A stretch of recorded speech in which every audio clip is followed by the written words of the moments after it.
Assalamualaikum warahmatullahi wabarakatuh. Alhamdulillahi rabbil alamin. Assalatu wassalamu ala asyrafil anbiya'i wal mursalin wa ala alihi wa ashabihi ajma'in wa ba'd. Hadirin penunai salat maghrib yang dimuliakan oleh Allah, kembali kita senantiasa selalu dan selalu bersyukur kepada Allah karena sampai pada malam hari ini kita masih diberikan Allah kesehatan dan kelapangan. Rasulullah sallallahu alaihi wasallam bersabda, kata beliau, kullu sa'adah minas sa'adah tulul umri fi ta'atillah. Di antara orang yang berbahagia, di sekian orang yang berbahagia adalah orang yang Allah berikan kesehatan, orang yang diberikan Allah kelapangan umur panjang, lalu kesehatan dan kelapangannya digunakan dengan sesuatu yang diridai oleh Allah. Itu adalah orang yang berbahagia di sekian orang yang berbahagia. Mudah-mudahan nikmat umur, kesehatan dan kelapangan yang diberikan oleh Allah selalu dan selalu kita gunakan dengan sesuatu yang diridai oleh Allah Subhanahu wa taala. Bapak hadirin sekalian yang berbahagia, malam hari ini kita sedikit berbicara tentang keutamaan qiyamul lail, tentang keutamaan orang yang menghidupkan malam-malam untuk bermunajat kepada Allah Subhanahu wa taala. Rasulullah sallallahu alaihi wasallam bersabda, "Idza qamal abdu nisful lail." Apabila seorang hamba, kata Allah, bangun tengah malam, fa'aradtu, seakan-akan aku berhampir kepada hamba tersebut, lalu aku bertanya, hal min sa'ilin, apa yang engkau pinta wahai hamba? Masalah dunia, masalah akhirat, masalah jabatan, masalah rezeki, pinta saja pada aku tengah malam, akan kuselesaikan, kata Allah Subhanahu wa taala. Cuma diakui tidak diakui, disadari tidak disadari, yang paling berat itu adalah bangun tengah malam. Makanya kata Rasulullah, orang yang mampu menghidupkan malam-malam itu ila min ibadihil mustafa, kecuali hamba-hamba yang dipilih oleh Allah.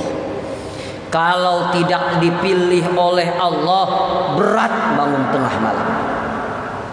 Mohon maaf, walaupun alarm HP dihidupkan, jam apa ngarannya yang berbunyi itu, ya, jam beker dibunyikan, amun kada dipilih oleh Allah, berat bangun tengah malam. Bangunai memati jamnya. Kenapa? Benar kata Rasulullah, orang yang mampu bangun tengah malam ila min ibadihil mustafa, kecuali hamba-hamba yang dipilih oleh Allah Subhanahu wa taala. Kalau tidak dipilih, berat.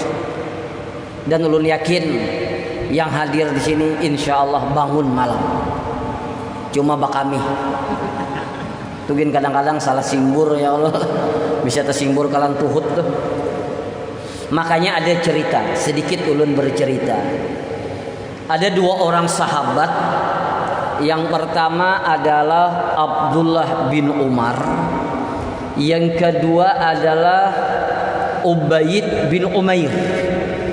Lalu dua sahabat ini menjumpai salah seorang istri daripada Rasulullah SAW, ummahatil mukminin, yaitu Aisyah radhiyallahu anha. Lalu kedua ini bertanya, duhai ibunda Aisyah, tolong engkau ceritakan kepada kami hal yang paling menakjubkan dalam diri Rasulullah sallallahu alaihi wasallam.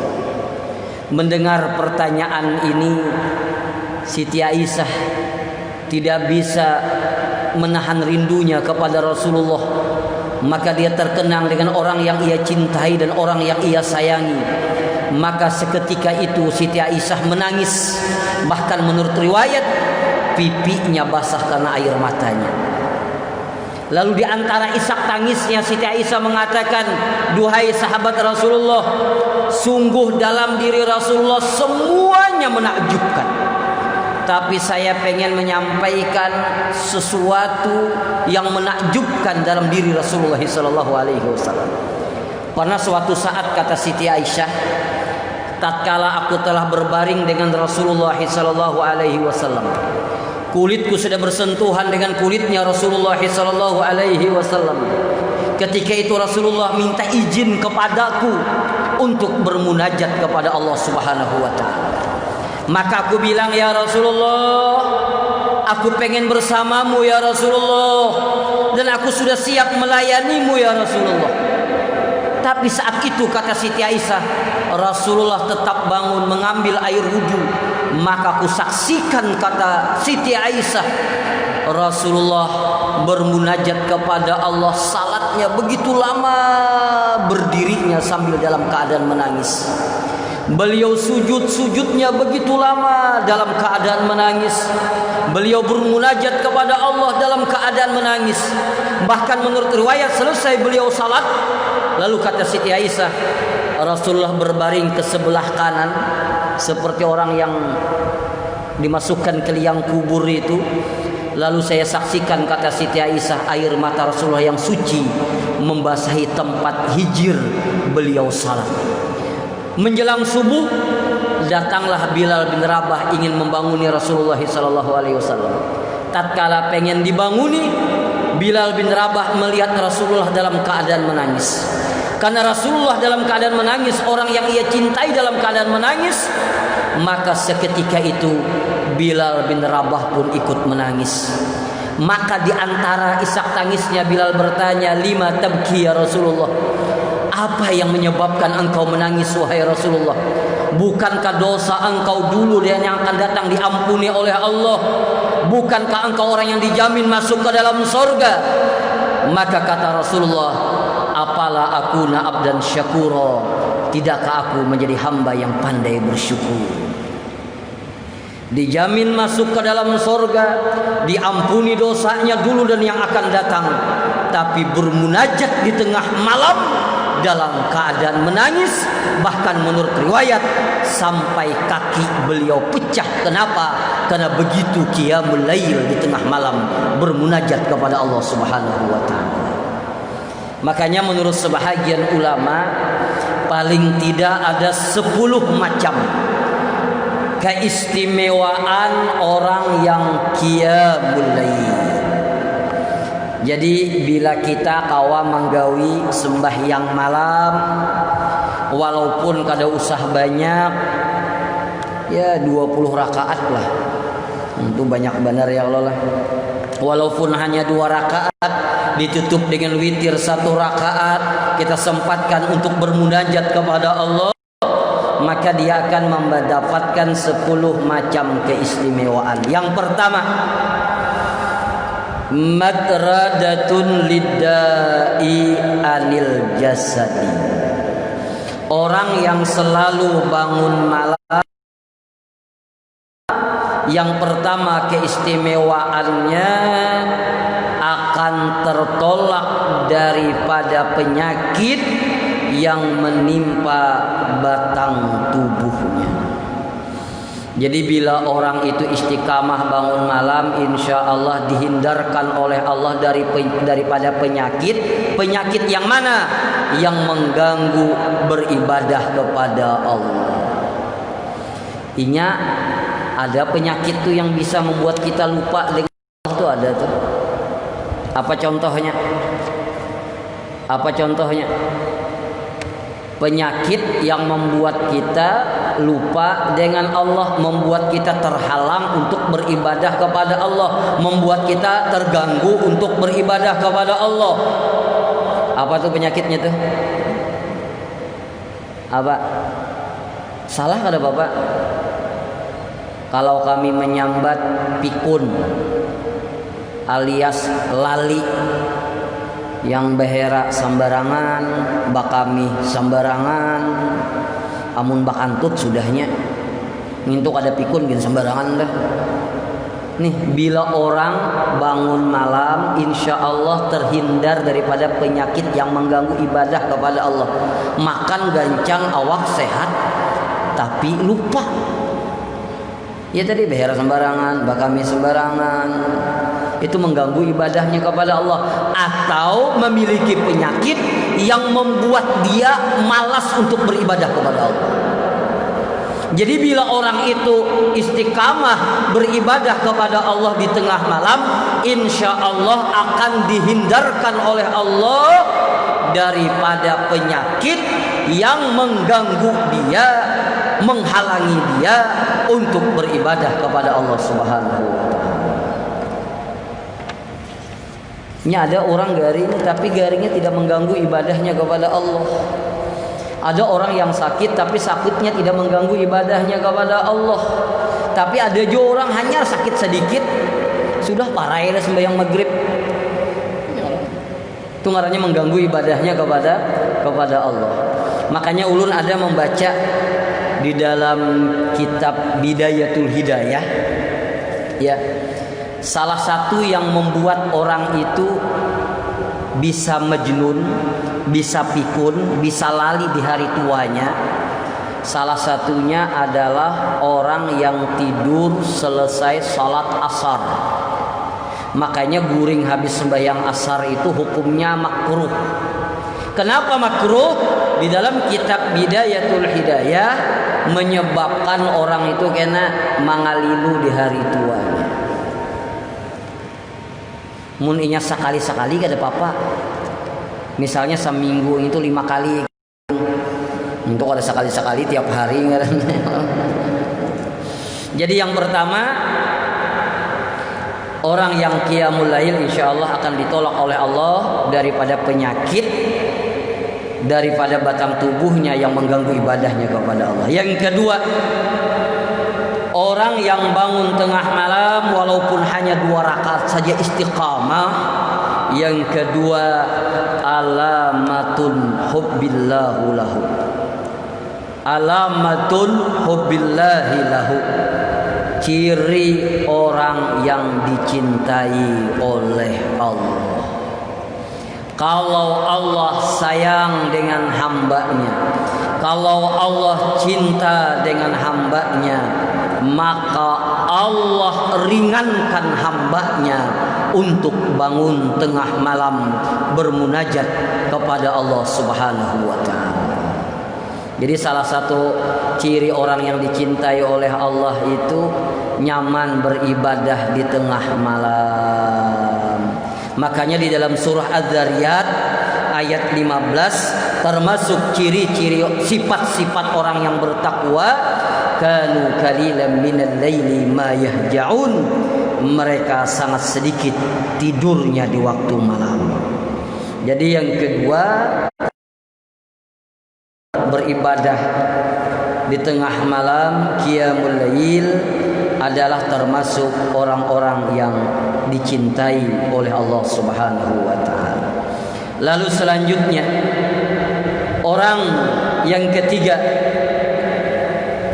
orang yang istiqamah bangun tengah malam walaupun hanya 2 rakaat saja.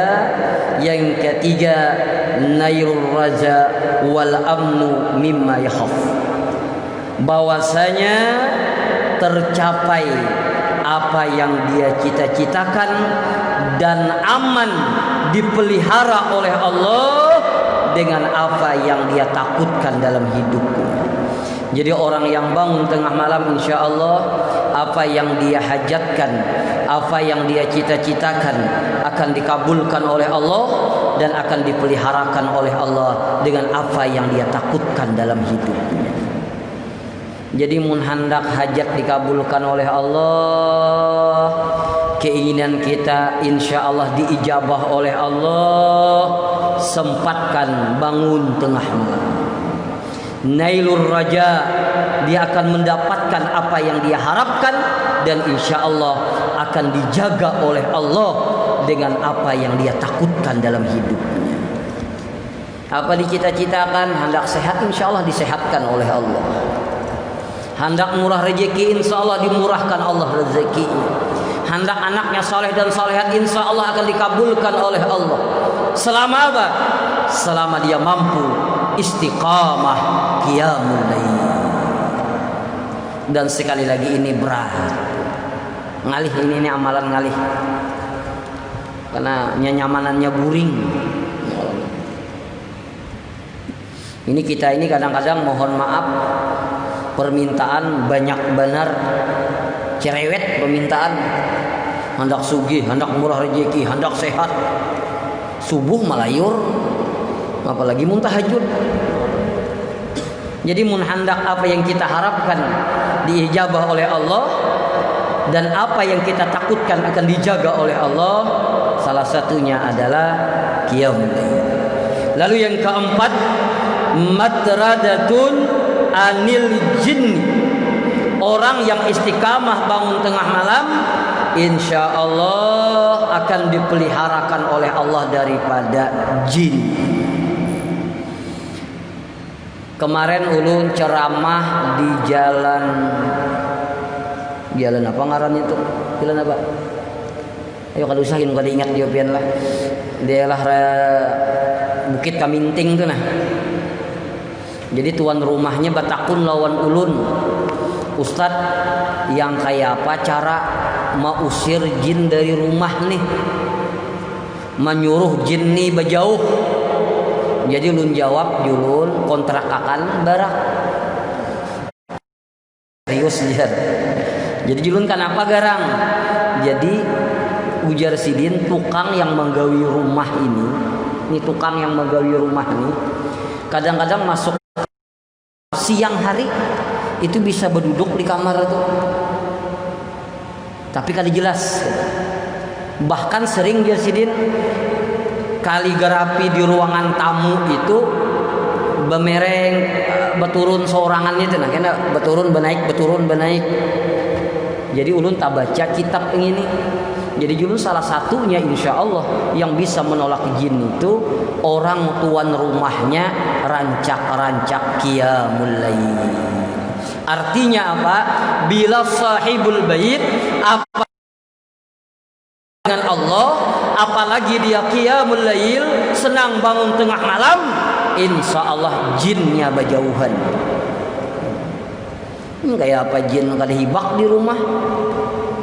Sarumahan Pargum, tahu Pargum tuh lah, Persatuan Guring Malayur, itu Pargum katanya.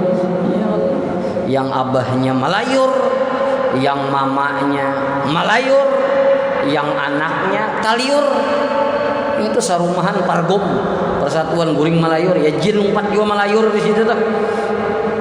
Jadi matradatun anil jin, insya Allah tertolak daripada jin.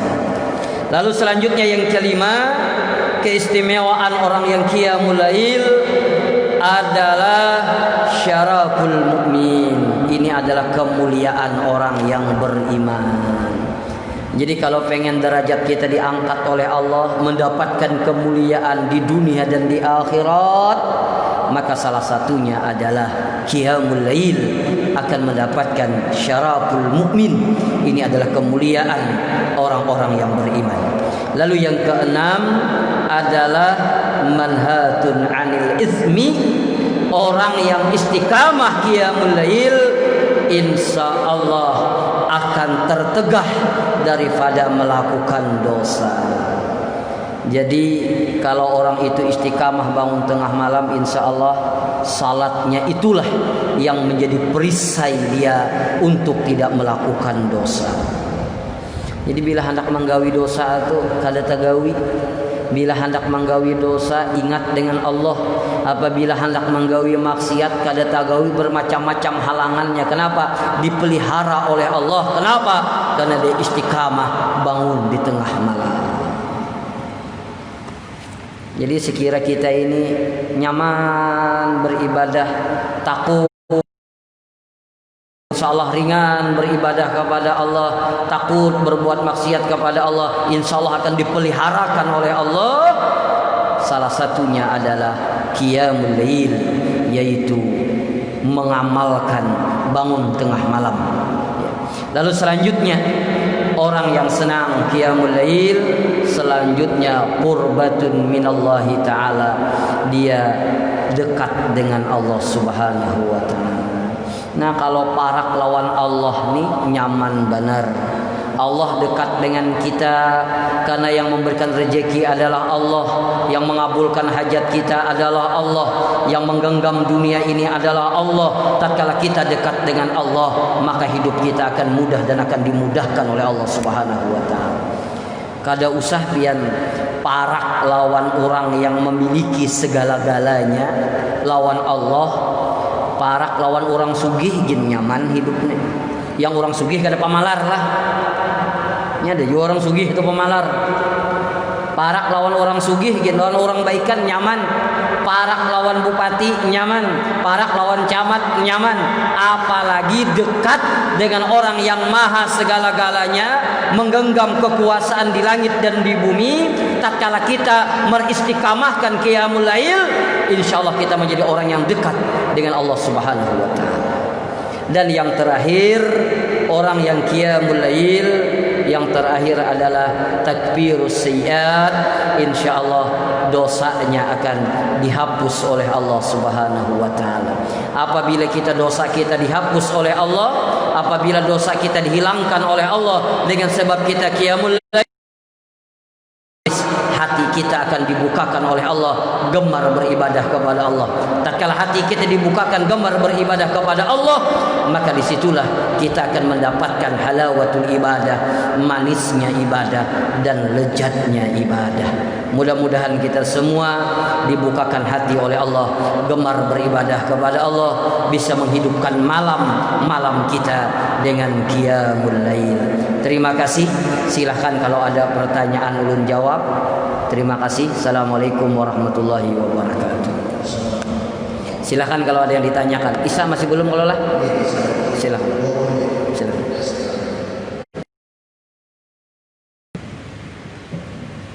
Assalamualaikum warahmatullahi wabarakatuh. Ya. Ini mau bertanya, apakah misalkan istiqomah apabila kita mengerjakan qiyamul lail itu seminggu 2 kali atau seminggu 3 kali atau seminggu sekali itu dikatakan istiqomah? Oke. Atau yang setiap hari? Oke. Assalamualaikum warahmatullahi wabarakatuh. Bagus pertanyaannya. Jadi salah satu, ulun lupa nama kitabnya, ini penting. Salah satu syaitan itu menjebak kita. Salah satu bahasa tasawufnya apa? Saya terjemahkan saja. Salah satu adalah tipu daya syaitan. Disuruhnya kita ini beribadah banyak-banyak dahulu. Contoh, disuruhnya 20 rakaat. Tapi padahal itu tipu daya syaitan. Kenapa? Agar membuat kita tidak mampu istiqamah. Disuruhnya mulai bangun kena tuh mulai jam 1 sampai kena jam 3:30. Bujurai hari pertama, hari kedua, hari ketiga, hari keempat teler sudah. Ya kalau dah, padahal kita merasa ini semangat kita, tidak. Itu salah satu adalah tipu daya syaitan. Makanya salah satu agar kita istiqamah beramal itu yang standar. Misal bila qiyamul lail misalnya kada usah banyak, biar aja 2 rakaat ditutup dengan sewitir sarakaat, tapi rutin. Kapan rutinnya? Kada apa-apa seminggu sekali, tapi rutin. Itu istiqamah namanya. Jangan kena masuk tipu daya setan. Setiap malam bangun berapa? 20 rakaat. Alhamdulillah seminggunya malayur subuhnya. Kalapahan. Jadi istiqamah itu yang penting rutin walaupun tidak kontinuitas per hari gitu. Dan tidak mesti banyak. Makanya ulun sampaikan setengah bulan kemarin, al istiqamatu khairun min alfi karamah. Istiqamah itu lebih baik daripada 1000 macam karamat. Asal istiqamah. Daripada tiap hari Minggu, Senin, Selasa, Rabu, Kamis habisnya libur. Jumat, Sabtu, Minggu, Senin sampai tahun kena kada menhajud lagi tuh. Lebih bagus 2 minggu sekali tapi rutin. Karena bila sudah istiqamah jadi seminggu 3 kali. Istiqamah lagi seminggu 2 kali. Istiqamah lagi setiap hari. Jangan terjebak dengan tipu daya syaitan. Nah, ini yang terjadi kadang-kadang jamaah umroh. Hanyar datang ke Madinah, ini semangat masih. Kan di sana tuh kan ajan pertama dan ajan kedua. Ajan pertama itu bila sudah ajan pertama tuh 1 jam hanyar ajan kedua. Habis itu setengah jam hanyar qamat. Jadi bila ajan pertama aja maungut tuh 1 jam setengah. Jamaah saking rajinnya jam 1 turun dah. Jam 1 turun. Baik. Cuma kadang-kadang ya tadi 3 hariannya habisnya orang amat gin malayur kauyuhan. Jadi sekali lagi kada apa-apa seminggu sekali tapi terus. Bila kawa kena seminggu 2 kali, kawa lagi seminggu 3 kali, kawa lagi seminggu 4 kali, seminggu 2 kali setiap hari. Yang tadinya 2 rakaat tambahi jadi 4 rakaat. Kawa istiqamah 4 rakaat tambahi jadi 6 rakaat. Seperti itu. Mungkin demikian. Ada lagi yang lain? Silahkan. Langsung jawabannya aja Pian.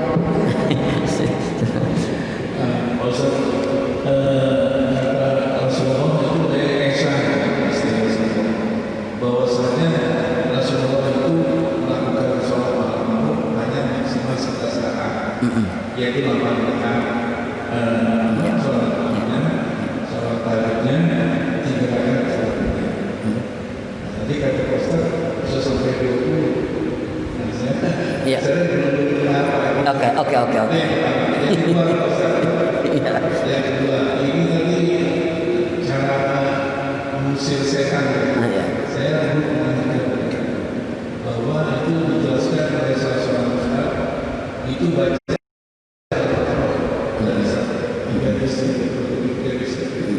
atau ayat kursi atau 2 ayat terakhir surat Al-Baqarah. Nah itu terima kasih. Ya. Jadi Pak, ulun memadahkan 20 rakaat tadi begayaan aja. Jadi ulun kalau usah banyak-banyak 20 rakaat gin ulun. Artinya apa? Begini. Memang tahajud ini ada yang mengatakan 8 rakaat. Cukup. Ada yang mengatakan 20 rakaat. Ada yang mengatakan tidak terbatas. Jadi kaulnya berbeda-beda. Nah, Rasulullah itu rakaatnya apa sedikit tapi berdirinya lama. Bahkan menurut riwayat Rasulullah kadang-kadang berdiri surah Al-Baqarah 1 rakaatnya Pak. Makanya wajar aja Batisidin bangkak. Al-Baqarah 1 rakaat. Kita jangankan Al-Baqarah, imam membaca sabihis gitu mamai di belakang. Ada yang bungul bener imam ini panjangnya ayat itu. Jadi kalau menurut riwayat itu kenapa batis beliau bengkak, karena rakaatnya sedikit, ayatnya panjang. Jadi masalah 8 rakaat boleh, 10 boleh, 20 rakaat boleh, bahkan tidak terbatas boleh. Tapi masyhurnya 8 ditutup 3 dengan witir seperti itu. Mungkin demikian. Yang kedua, masalah mengusir syaitan tadi memang bermacam-macam Pak. Cuma ini khusus bagi orang yang qiyamul lail, insyaallah di rumahnya akan dihindarkan daripada jin ataupun syaitan. begitu. Jadi ini khusus, sama seperti membaca surah Kahfi tadi. Kalau membaca Yasin malam Jumat boleh, malam Senin boleh, malam Kamis boleh, malam apa saja boleh. Tapi kalau surah Kahfi khusus, barang siapa yang membaca surah Kahfi malam Jumat, itu malam Jumat, maka dia akan bercahaya nanti di yaumil qiyamah. Nah, seperti itulah. Jadi yang ulun sampaikan nih tahsis bila orang mengamalkan qiyamul lail, insyaallah rumahnya kadar bajin, jinnya bukahan. Kalinya terganggu guring, kita bangun taruh semalam. Oke, demikian Pak. Oke, terima kasih. Ada lagi yang lain, silakan. Adakah boleh? Kalau ada ampihan? Pian boleh ya petakon.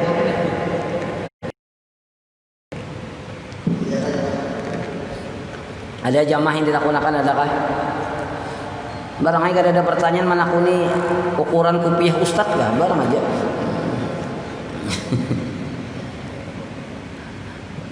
Ayo mungkin ada kita baca doa gini lah. Al-Fatihah. Bismillah. Alhamdulillah Rabbil Alamin Ar-Rahman Ar-Rahim Maliki Yawmiddin Iyyaka na'budu wa iyyaka nasta'in Ihdinas siratal mustaqim Siratal ladzina an'amta 'alaihim ghairil maghdubi 'alaihim waladdallin Amin. Amin. Bismillahirrahmanirrahim. Wassalatu wassalamu ala asyrafil anbiya'i wal mursalin wa ala alihi wa sahbihi ajma'in. Allahumma inna nas'aluka al-huda wat-tuqa wal-'afafa wal-ghina. Sallallahu ala sayyidina Muhammad wa ala alihi wa sahbihi wa sallam. Subhana rabbika rabbil izzati amma yasifun. Salamun alal mursalin walhamdulillahi rabbil alamin. Taqabbalallahu minkum. Minta ridho, minta maaf kalau salah pander. Terima kasih. Assalamualaikum warahmatullahi wabarakatuh.